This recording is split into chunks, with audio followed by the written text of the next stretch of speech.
Hello, welcome back to the channel. Today, we're diving straight into how to create task boards using Todoist, your 2025 guide to staying organized. First up, log into your Todoist account. If you don't have one yet, signing up is easy and free. This is your first step because Todoist is the platform where we'll be creating our task boards. Now that we're logged in, locate and click on the Add Project button. It's typically on the left-hand side of your screen. We do this because a project in Todoist is essentially the task board we're aiming to create. Once you've clicked Add Project, a window will pop up. Here, you'll name your project. Choose a name that clearly defines the tasks you'll be adding. This helps us because specificity increases productivity. Next up, it's time to add tasks to your project.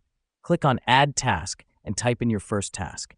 Remember, effective tasks are clear, actionable, and have a due date. The reason we do this is to populate our task board with the items we need to accomplish. After adding a few tasks, you can organize them into sections. Click on Add Section and then drag and drop your tasks into the relevant sections. This is crucial as it helps us to break large projects into smaller, manageable parts. And that's it. You've just created a task board using Todoist. Remember to check in daily, cross off completed tasks, and add new ones as needed. That wraps up our tutorial for today. Thanks for joining us, and happy organizing.